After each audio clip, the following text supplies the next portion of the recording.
और चलिए इस वक्त आपको ले चलेंगे रायपुर में विधानसभा पहुंचे हैं, जहां आत्मसमर्पित नक्सली 140 आत्मसमर्पित नक्सलियों ने विधानसभा भ्रमण किया है। 54 महिलाएं और 86 पुरुष शामिल हैं। 36 बीजापुर और 16 कांकेर के नक्सली हैं।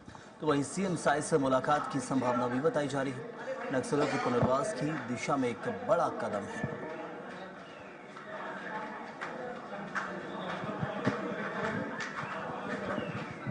तो जो तस्वीर आप इस वक्त देख रहे हैं, 140 पूर्व नक्सलियों ने विधानसभा भ्रमण किया है। ये नक्सली संगठन से जुड़े हुए थे, लेकिन आत्मसमर्पण किया और उसके बाद देखिए विकास की मुख्य धारा से जुड़े। तो सबसे पहले उन्हें दिखाया जा रहा है लोकतंत्र का मंदिर जिसे कहा जाता है, कि जहां कानून बनते हैं, नियम बनते हैं, जिन पर प्रदेश का हर व्यक्ति के नियम उनका पालन करता है और कराया जाता है। तो सबसे पहले विधानसभा का भ्रमण किया जा रहा है और ये नई विधानसभा है रायपुर की, जो बनी है नवंबर में, जिसे शुरू किया गया छत्तीसगढ़ के रजत जयंती समारोह के बाद। और उसी विधानसभा के भ्रमण के लिए ये दूरस्थ इलाकों के वो पूर्व नक्सली जिन्हें कहा जाएगा, 54 महिलाएं 86 पुरुष इनमें हैं, जो विधानसभा भ्रमण के लिए पहुंचे हैं। ये आत्मसमर्पित नक्सली हैं, सब आत्मसमर्पण कर विकास की मुख्य धारा से जुड़ गए हैं।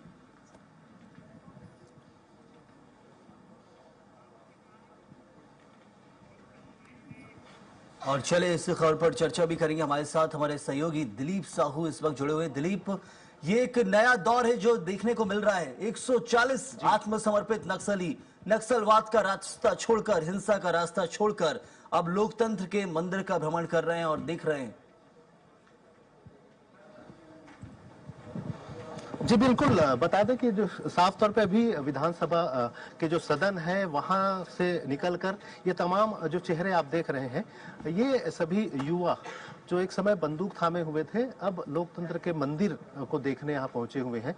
इसमें करीब 140 युवक और युवतियां दोनों शामिल हैं। देख सकते हैं अभी थोड़ी देर पहले सदन का भ्रमण किए, अब जो गृह मंत्री है, डिप्टी सीएम है विजय शर्मा, उनसे मुलाकात करने पहुंचे हुए हैं और सभी उनके साथ मुलाकात करेंगे। और इसमें हम कुछ लोगों से बात करेंगे, चर्चा करेंगे, आखिर जानेंगे कितने साल तक रहे उस संगठन में आप लोग। हिंदी बना के नहीं, हिंदी नहीं आती, कुछ लोगों को हिंदी नहीं आती। राघवन, मैं प्रयास करता हूँ। जी, कैसा लग रहा है यहाँ आके? ठीक है जी, आप लोग देखे लोकतंत्र के मंदिर में विधानसभा पहली बार आए? हाँ, यही पहली बार आए सर। कितने सालों तक उधर रहे? किधर? 20 साल हो रहे हैं सर। अब यहाँ शामिल हुए हैं, अच्छा लग रहा है इस तरह की लाइफ? अच्छा ही लग रहा है सर। तो ये देख सकते हैं बहुत सारे की थोड़ी में इनको तकलीफ भी है, और ज्यादातर जो लोग हैं जो संगठन में, नक्सली संगठन में शामिल रहे हैं और कोई 10 साल 20 साल 5 साल 7 साल से नक्सल गतिविधियों में शामिल, और सरकार की धारा में लौटे। मंत्री डिप्टी सीएम विजय शर्मा के जो केबिन है वहां जा रहे हैं, वहां उनसे वो मुलाकात करेंगे, उनके साथ चर्चा करेंगे। इसके बाद सीएम विष्णुदेव साय के साथ भी मुलाकात है। जाते जाइए।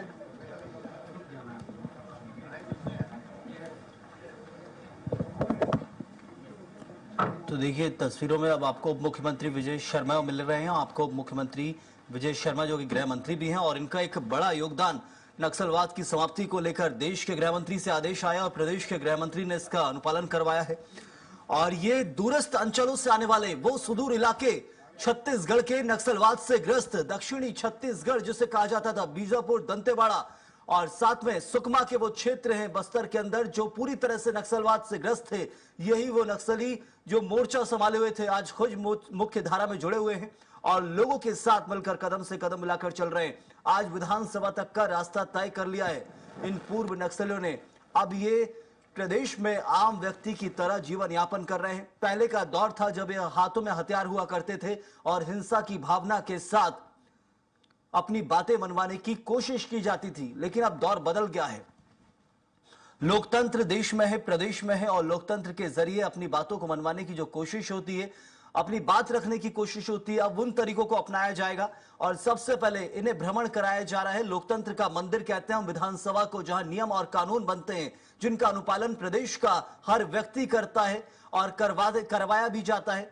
तो अब ये प्रदेश की मुख्य धारा से जुड़े हैं, तो इसलिए शुरुआत भी की जा रही है तो जड़ के साथ कि देखिए आपके हित के जो काम है, हित के जो कानून बनते हैं वो यहीं बनते हैं, यहीं पर आपके चुने हुए जनप्रतिनिधि और नेता बैठते हैं और यहीं से वो आपकी बात आप तक पहुंचाते हैं और आपकी जो बात है वो यहां विधानसभा के पटल पर रखी जाती है। तो उन सब चीजों को विस्तार से समझाते हुए गृह मंत्री उप मुख्यमंत्री जो हैं प्रदेश के विजय शर्मा को आप देख रहे हैं नक्सलियों से मुलाकात करते नजर आ रहे हैं।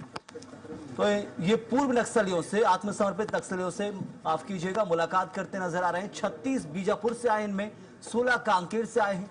कांकेर, बीजापुर, दंतेवाड़ा, सुकमा, नारायणपुर, ये सब पूरे बस्तर के जिले हुआ करते थे, बस्तर संभाग के। इन सब क्षेत्रों में नक्सलवाद अभी भी फैला हुआ है। 31 मार्च की एक डेडलाइन तय की गई है कि 31 मार्च से पहले हम नक्सलवाद का सफाया कर देंगे और उससे पहले जो नक्सली आत्मसमर्पण करते आ रहे हैं उनको न सिर्फ प्रदेश की जो योजना चल रही है उनसे जोड़ा जा रहा है, बल्कि उनके हित के लिए क्या कुछ किया जा रहा है उसके बारे में भी उन्हें विस्तार से बताया जा रहा है। देखिए इस वक्त उप मुख्यमंत्री उनसे चर्चा कर रहे हैं, उनका हालचाल जानने की कोशिश की जा रही है और जिस क्षेत्र से जहां से आते हैं ये सभी पूर्व नक्सली, उस क्षेत्र में ना ही बेहतर शिक्षा व्यवस्था हुआ करती थी, जंगलों में ना ही बेहतर स्वास्थ्य व्यवस्था हुआ करती थी। तो कई जो बताया जा रहा है कि आत्मसमर्पित जो है वो पीड़ित भी हैं, किसी बीमारियों से ग्रस्त हैं, अपनी अपनी पीड़ाएं भी जहां उप मुख्यमंत्री के सामने रखते नजर आ रहे हैं और उप मुख्यमंत्री अधिकारियों को भी दिशा निर्देश दे रहे हैं क्या कुछ उनके हित के लिए किया जाना है आने वाले वक्त में। 140 पूर्व नक्सलियों ने विधानसभा का भ्रमण किया है और अब तक ये शुरुआत नहीं है, पहले भी हमने देखा है कि सरकार ने कैसे जो पूर्व समर्पित नक्सली रहे हैं उनको भी विधानसभाओं का, रायपुर का दौरा कराया, क्योंकि ये ऐसे अंचल से आते हैं, ऐसी जगहों से आते हैं जो उस क्षेत्र के जंगल के बाहर नहीं निकले हैं। तो सोचिए, अब राजधानी दिखना तो दूर की बात है और अब राजधानी का भ्रमण कराया गया है तो उनके लिए भी कुछ नया है, कुछ नए शहर में आए हैं, प्रदेश की राजधानी में आए हैं। क्योंकि बस्तर के अंदर जो कई नक्सली पहले संगठन रहे हैं वो सिर्फ बस्तर में पैदा हुए, वहीं जंग लड़ी, नक्सलवाद की सोच और उस धारणा से उनको घेरा गया, वही बताया गया, वही समझाया गया, हिंसा का रास्ता ही बोला गया, हाथ में बंदूक थमा दी गई और जब तक हाथ में बंदूक है, जिंदा है, जिस दिन बंदूक हाथ से छूटी तो सुरक्षा बलों की गोली का निशाना बन जाया करते थे। लेकिन अब वो दौर बदल गया है। अब ये जो नक्सलियों ने आत्मसमर्पण किया है उनको बताया जा रहा है कि क्या कुछ उनके अधिकार हैं, क्या कानून है, क्या उनके हित के लिए है। क्योंकि लोकतंत्र है, हर व्यक्ति का ये देश है, उनका भी ये देश है। जो अब तक सिर्फ नक्सलवाद की मांद में छुपे हुए थे, आज विकास की मुख्य धारा में आए हैं, उनके क्या हक हैं, उनके हित के लिए क्या हो रहा है, उनके क्या कानून है, उनको क्या करना है आगे, उन सब चीजों के, उनके मन का क्या होना चाहिए, उन सब चीजों के बारे में बात की जा रही है। यहाँ पर इन तस्वीरों के जरिए आप बेहतर समझ सकते हैं। रायपुर के विधानसभा भवन की तस्वीर इस वक्त हम आपको दिखा रहे हैं और कहा यह जा रहा है कि जल्दी ये जो आत्मसमर्पित हैं सभी मुख्यमंत्री विष्णुदेव साय से भी मुलाकात करेंगे। देखिए, हर एक व्यक्ति से चर्चा करते वहां नजर आ रहे हैं। उप मुख्यमंत्री साथ में जो अधिकारी वो भी मौजूद है वहां पर, उनसे चर्चा की जा रही है, बात की जा रही है। तो 54 महिला और 86 पुरुष इनमें शामिल है जो इस वक्त विधानसभा पहुंचे हुए हैं और ये अभी शुरुआत है। आने वाले समय में आपको और ये तस्वीरें देखने मिलेंगी, क्योंकि नक्सलवाद को छोड़कर जो विकास की मुख्य धारा से जुड़े हैं ऐसे आत्मसमर्पितों का भी आंकड़ा हजारों की संख्या में है और उन्हें भी वक्त वक्त पर जहां विधानसभा लाया जाएगा, रायपुर लाया जाएगा और उन्हें बताया जाएगा। आप शहर में बैठे होंगे, आप गांव में बैठे होंगे, आप तक टीवी पहुंच रही है, रेडियो पहुंच रहा है, आप सब कुछ देश और दुनिया को देख पा रहे हैं, हाथों में मोबाइल है। लेकिन सोचिए, जो नक्सलवाद से ग्रस्त व्यक्ति होता है उसके पास ना हाथों में मोबाइल होता है, उनके बस एक लीडर होते हैं जो लीड करते हैं, उनको दिशा निर्देश देते हैं, उनको सिर्फ जंगलों में पेड़ों से घेर दिया जाता है, ना टीवी ना रेडियो, कुछ नहीं।